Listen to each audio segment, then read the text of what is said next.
जो दूत मुझसे बातें करता था उसने मुझको उत्तर दिया, क्या तू नहीं जानता कि ये क्या है? मैंने कहा, हे मेरे प्रभु, मैं नहीं जानता। तब उसने मुझे उत्तर देकर कहा, जरुब्बाबेल के लिए यहोवा का यह वचन है, ना तो बल से ना शक्ति से, परंतु मेरे आत्मा के द्वारा होगा। मुझ सेनाओं के यहोवा का यही वचन है। हालेलुया। आज प्रभु आपसे कुछ कहना चाहते हैं, और आज जो आपसे बात करने वाला परमेश्वर, इसका नाम क्या है?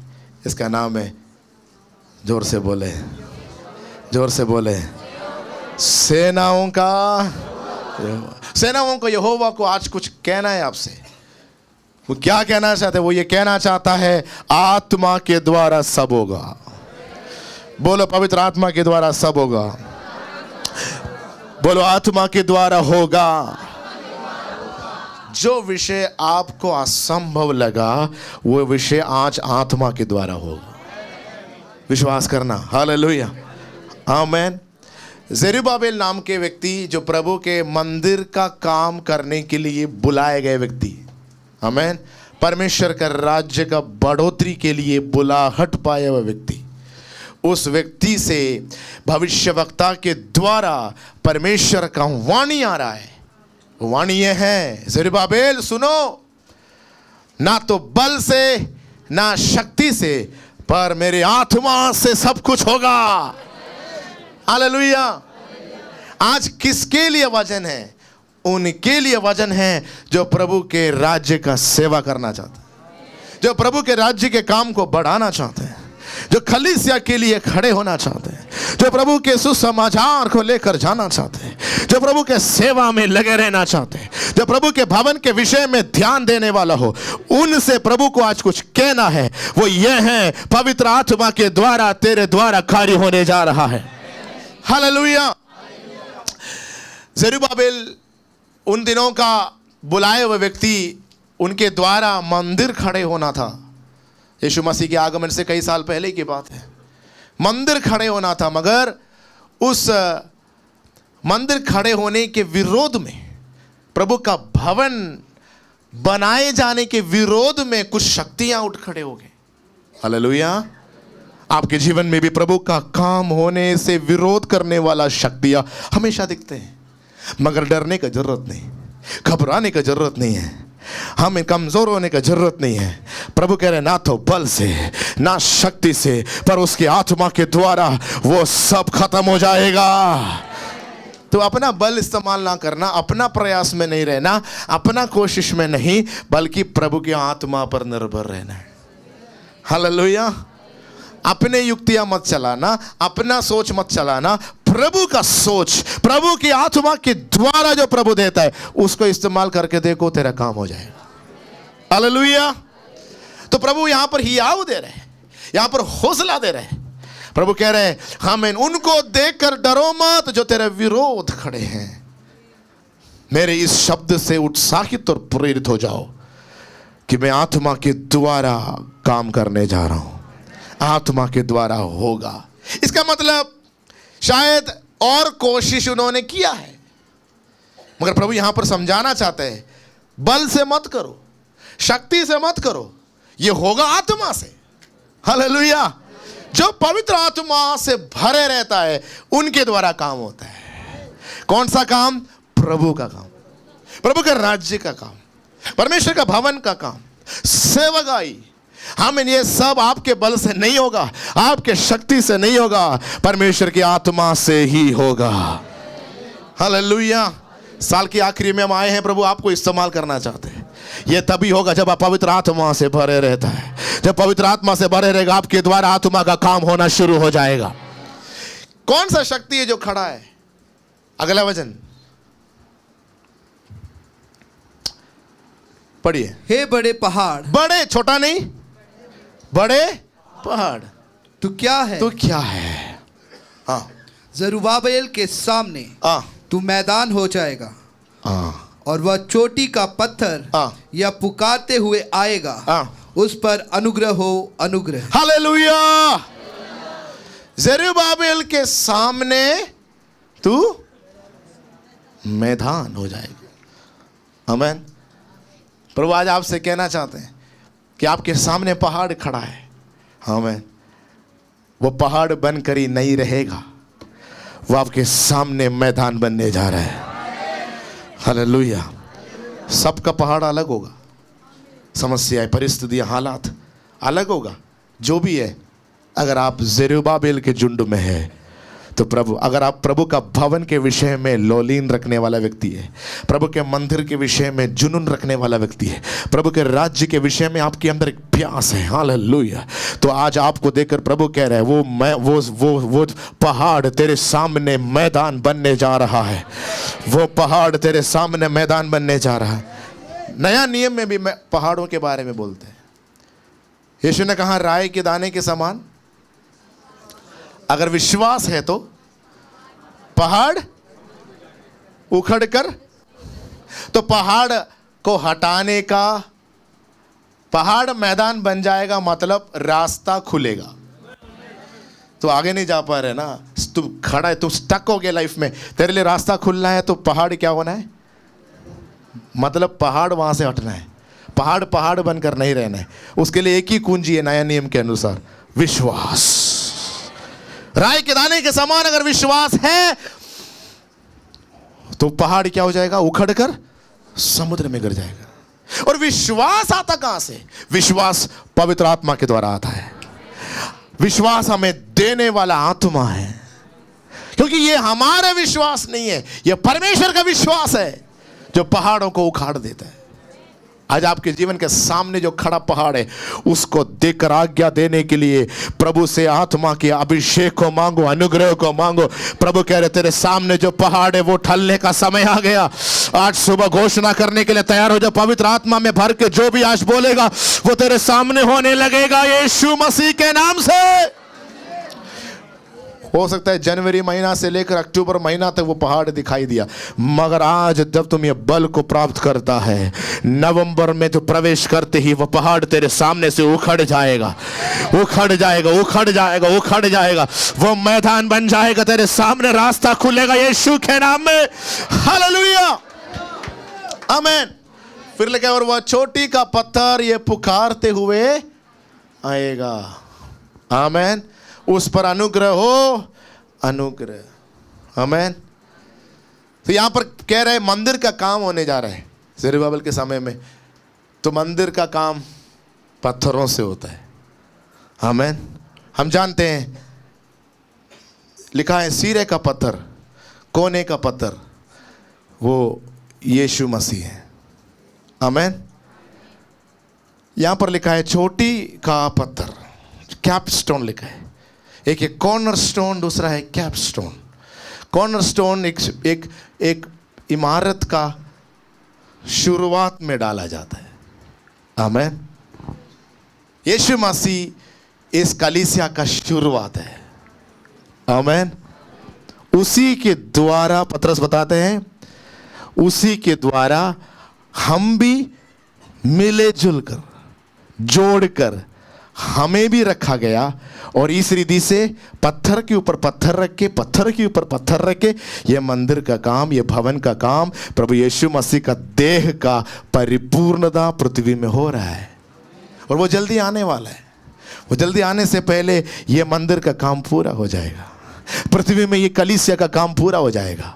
हालेलुया। और प्रभु कह रहे हैं वो पूरा कब होगा? जब वो आखिरी पत्थर भी रखे जाएंगे, मतलब आखिरी व्यक्ति भी सुसमाचार सुनकर जब इस मंदिर के साथ जुड़ जाएंगे, तब ये काम पूरा हो जाएगा।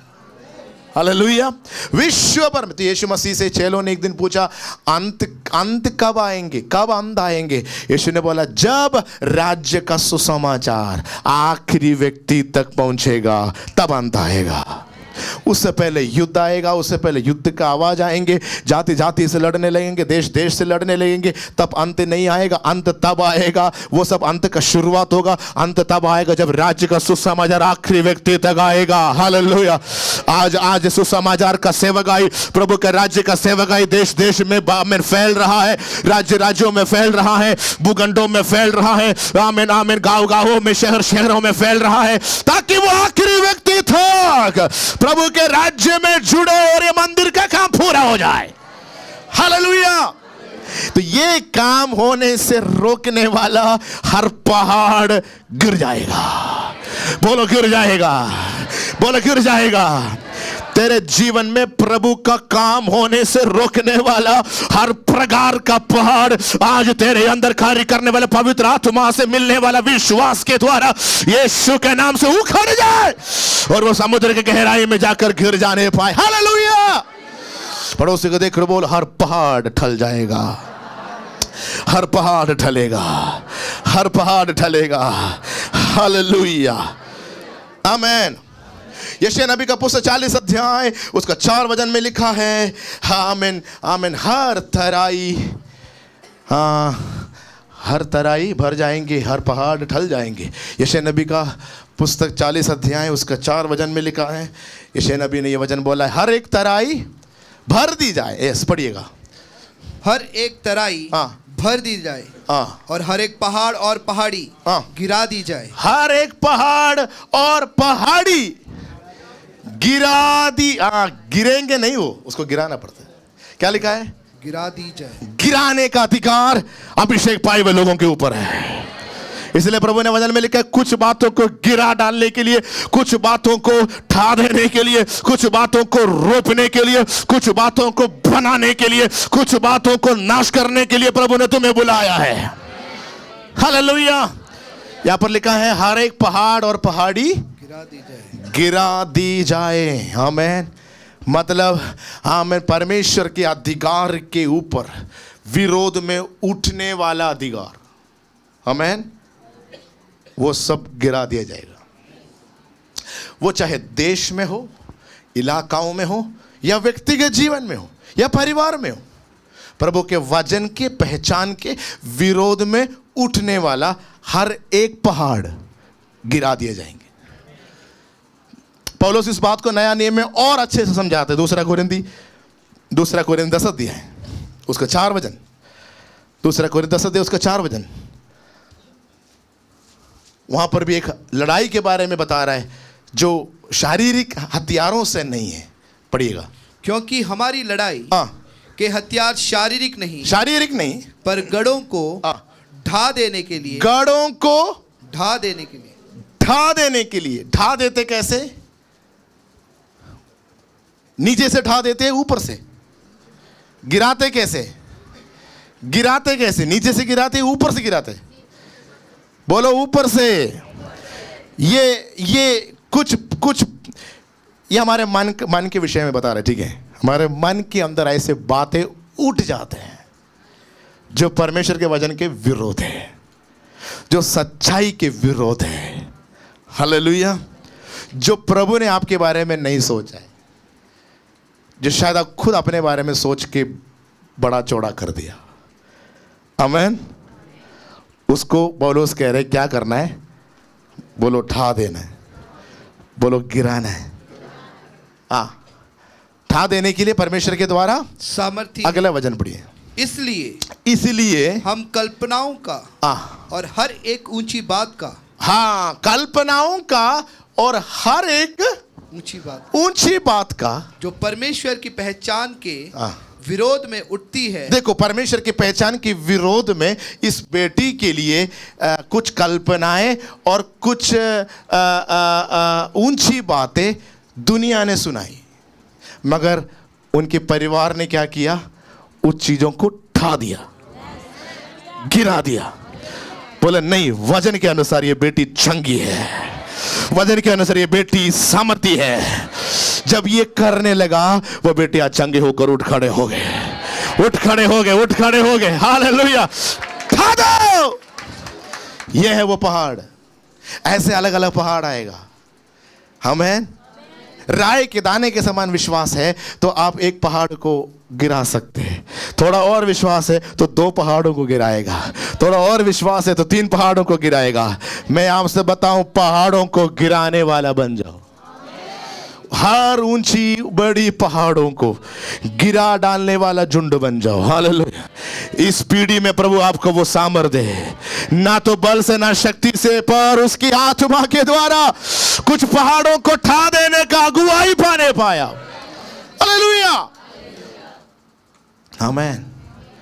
जरुब्बाबिल के सामने पहाड़ पहाड़ बनकर नहीं रह सकते, उसको क्या बनना है? मैदान बनना है। आमीन। कलीसिया में इस सीजन में वो जितने भी पत्थर जो आत्माएं हैं, आमीन, जुड़ना है, वो सब जुड़ने से कोई पहाड़ रोक नहीं सकता। आमीन, हालेलुया।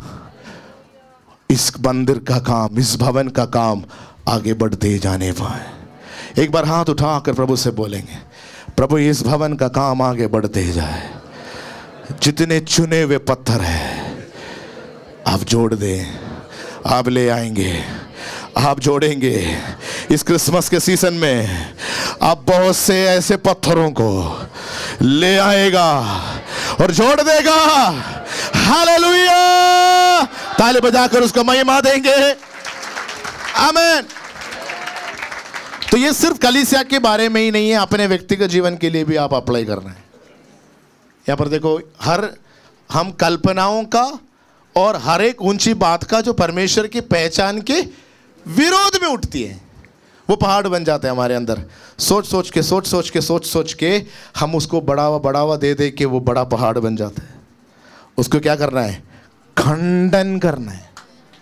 बोलो खंडन करना है। पड़ोसी को देखकर बोलो खंडन करना है। आमीन। उसको और बढ़ाना नहीं, क्या करना है?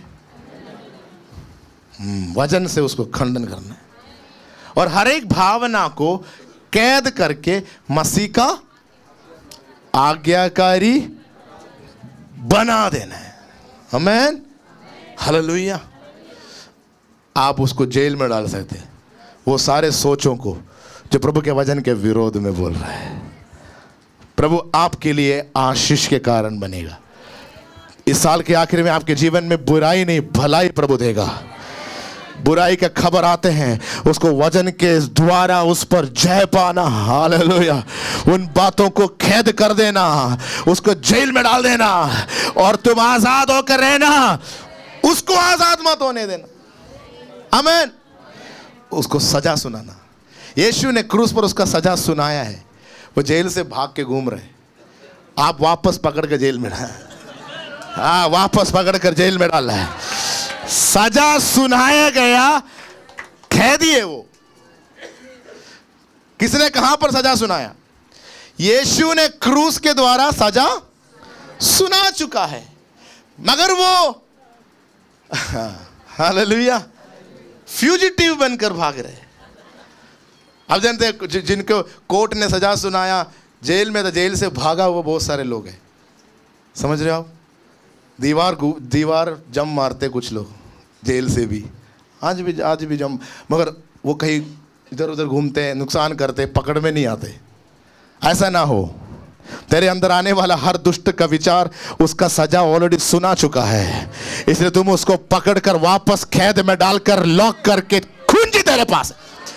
इसलिए यीशु ने बोला, मृत्यु और अधोलोक का कुंजी अब मेरे पास है, मेरे पास है। हाँ, अगर यीशु के पास है तो वो मेरे पास भी है। हे रिपाला का शाटना, अगर यीशु के पास है तो वो मेरे पास भी है। आमीन। तो सवाल है कि आप अपना काम करो। आमीन। उसको क्यों घूमने दे रहे? उसको पकड़ो। तुम स्वर्ग का पुलिस है। हालेलुया।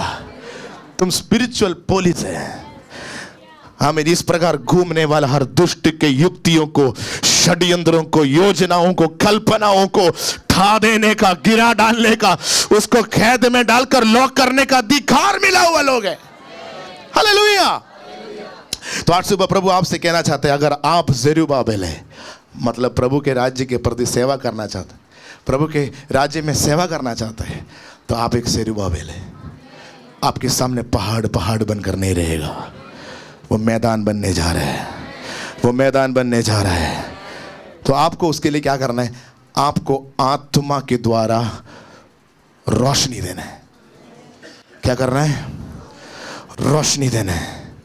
तो ये बात जकरिया नबी से स्वर्गदूत कहने से पहले जकरिया नबी को एक दर्शन दिखाता है, एक दीवट का दर्शन दिखाता है। उसको इब्रानी भाषा में मेनोरा कहते हैं। मेनोरा का मतलब 7 दीवटों से 7 दीवटों के द्वारा दिखने वाला एक लैम्प स्टैंड है। जैसे शो में 7 दिया इसमें आप देख सकते, देखो आप देख सकते इधर ये पिक्चर है, इधर 7 दिया हैं, 7 लैम्प स्टैम्प।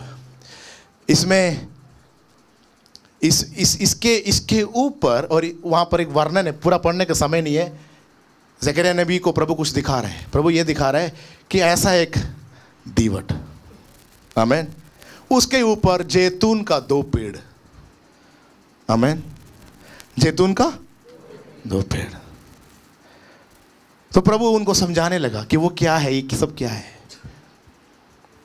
इसके बीच में जो आप देख रहे हैं ये मसीह है, जो यूहन्ना में बताते हैं, यूहन्ना दाखलता के समान। और हम सब जिस प्रकार डालियां हैं, वैसे बाकी जो है वो कलीसिया को दिखाता है, मतलब हम में से हर एक को दिखाता है, जो उस सेंटर वाले के साथ हम जुड़ा हुआ है। आमीन। सप्लाई जो हमारे लिए आता है वो सेंटर से आता है, हर एक के पास आता है। हालेलुया। और इस आग यहां पर जलाए रखने का पीछे एक तेल की जरूरत है। बोलो, किस चीज की जरूरत है? तेल के बिना दीवट में दिया जलेंगे? तो तेल है तो दिया जलेंगे। और तेल के लिए प्रभु जैतून के 2 पहाड़ भी इसके ऊपर दिया गया है, और जैतून के पेड़ से तेल आता है। हाँ, हालेलुया। वो तेल इसमें आता है तो वो अभिषेक को दिखाता है। और वो स्वर्गदूत ज़करिया को समझाने लग जाता है, ये जो 2 पेड़ तुम देख रहे हैं ये 2 अभिषिक्त हैं। इसका मतलब ये पेड़ अभिषेक को दिखाता है। अगर अभिषेक हमारे अंदर है तो वो एक तेल का काम करता है। क्या करता है? आग को जलाए रखता है। हाँ, हालेलुया, हालेलुया, हालेलुया। आग को जलाए रख। अगर आग तुम में है तो जरूर दिया जलेगा। दिया अगर जलेगा तो वो अपना काम कर रहे हैं, वो अपना काम कर रहे हैं। इस पीढ़ी में आपको प्रभु इस्तेमाल करने जा रहे हैं। हाँ, मैं ना तो बल से ना शक्ति से, पर उसके आत्मा के द्वारा प्रभु तुम्हें इस्तेमाल करने जा रहा है। वो जब तुम इस्तेमाल होने लगेंगे, देश देश प्रभु का महिमा देखेगा, इलाका इलाका प्रभु का महिमा देखेगा। हर एक जलने लगेंगे। आमीन। सबके ऊपर का बुलाहट अलग है, सबके ऊपर का अभिषेक अलग है, सबके ऊपर का खूबियां अलग है। एक एक व्यक्ति प्रभु के लिए इस्तेमाल होने लगेंगे तो अलग अलग अलग अलग रीति से इस्तेमाल होते हुए दिखाई देगा। मगर आत्मा एक है, तेल एक ही है, जुड़ा हुआ उसी पर है। हम सब उससे अलग होकर नहीं जल सकता, उसके साथ जुड़े रहने से। ओ हालेलुया। आत्मा के साथ जुड़े रहने से, मसीह के साथ जुड़े रहने से प्रभु तुम्हें इस्तेमाल करेगा। मैं आज भविष्यवाणी करने जा रहा हूं, इस दीवट के समान हर एक जन इस्तेमाल होने जा रहा है। बाबा किसी के भी अंदर अगर ये तेल आया है या अभिषेक आया है तो तुम व्यस्त में, तुम बेकार में नहीं रहेंगे, तुम आमीन आमीन खाली नहीं बैठेंगे। प्रभु तुम्हें हर एक दिन इस्तेमाल करेगा, हर एक दिन इस्तेमाल करेगा। कुछ लोगों को प्रभु मेट्रो में इस्तेमाल करेगा, कुछ लोगों को ऑटो में इस्तेमाल करेगा, बस में इस्तेमाल करेगा, मार्केट में इस्तेमाल करेगा, बिकॉज ये रिवाइवल का सीजन है। शया बारा बाबा ला चाल बारा से अर्थ। हालेलुया। हाथ उठाकर प्रभु को धन्यवाद करें। कितने लोग विश्वास करते हैं कि आपके ऊपर एक अभिषेक है, आपके ऊपर एक जैतून का पेड़ है, जैतून का पेड़ है। उसे तेल आपके ऊपर उतर रहा है। बोलो मुझे ये तेल चाहिए। आपको पता है अगर हर एक में तेल नहीं आया तो कुछ कुछ जल सकते, कुछ कुछ नहीं जल सकते। अगर सारे में तेल आ रहे हैं तो सारे जलेंगे। कलीसिया में जितने भी लोग हैं सब में ये ज्योति दिखने वाला है, तो उसका सुंदरता अलग है। नहीं तो कोई और ज्यादा दिया जल रहा है, किसी का ज्यादा जल रहा है, वो और इस्तेमाल होते जाएगा और इस्तेमाल होते जाएगा। नहीं, प्रभु का राज्य का खूबसूरती तब है जब सब के सब प्रभु के हाथों में इस्तेमाल होना शुरू करे। मैं दाखलता हूं, तुम सब डालियां हैं, जो मुझ में बने रहेगा वो बहुत से फल लाओगे। जो मुझ में बने रहेगा वो बहुत से, ये उसमें बने रहने का सीजन है। कितने लोग विश्वास करते हैं प्रभु मुझे इस्तेमाल करने जा रहे हैं? सेनाओं का यहोवा का सबसे बड़ा हथियार आत्मा है। ना शक्ति है ना बल है, आत्मा है। बोलो आत्मा है। और ये आत्मा के द्वारा होने वाला काम है। हम शारीरिक शक्तियों से, शारीरिक हथियार से नहीं लड़ते, हम आत्मिक हथियार से लड़ते हैं।